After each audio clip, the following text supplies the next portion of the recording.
দীর্ঘ ২৫ বছর পর নরসিংদী জেলা জামায়াতের আয়োজনে এক বিশাল জনসভা অনুষ্ঠিত হবে। লায়ন সরকার, নরসিংদী। দীর্ঘ ২৫ বছর পর শুক্রবার ১৪ ফেব্রুয়ারি দুপুরে নরসিংদী শহরের সাটিরপাড়া কালীকুমার উচ্চ বিদ্যালয় মাঠে নরসিংদী জেলা জামায়াতের আয়োজনে এক বিশাল জনসভা অনুষ্ঠিত হবে। জনসভায় প্রধান অতিথি হিসেবে বক্তব্য রাখবেন বাংলাদেশ জামায়াতে ইসলামীর আমির ডাক্তার শফিকুর রহমান। নরসিংদী জেলা জামায়াতের আমির অধ্যাপক মোহাম্মদ মুসলেহুদ্দিনের সভাপতিত্বে সভায় বিশেষ অতিথি হিসেবে বক্তব্য রাখবেন কেন্দ্রীয় জামায়াতে ইসলামীর জেনারেল মাওলানা রফিকুল ইসলাম খান, কেন্দ্রীয় নির্বাহী পরিষদের সদস্য সাইফুল আলম খান মিলন, কেন্দ্রীয় কর্মপরিষদ সদস্য আফম আব্দুস সাত্তার, কেন্দ্রীয় কর্মপরিষদ সদস্য আব্দুল জব্বার ও স্থানীয় নেতৃবৃন্দ।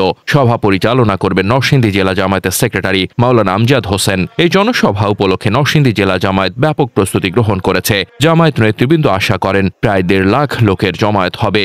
সভা উপলক্ষে নরসিংদী শহরে যেন যানজটের কারণে জনভোগান্তি না হয় সে বিষয়টি মাথায় রেখে সভা সফল করার কাজে এগিয়ে চলছে।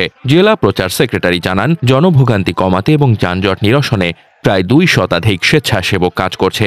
জেলা জামায়াতের সেক্রেটারি মাওলানা আমজাদ হোসেন আরও জানান, নরসিংদী জেলার ৬টি উপজেলার ৭২টি ইউনিয়ন, ৬টি পৌরসভার প্রতিটি ঘরে ঘরে জনসভার দাওয়াত পৌঁছানো হয়েছে। ইনশাআল্লাহ নরসিংদীতে স্মরণকালের বৃহৎ জনসভা হবে এই জনসভা।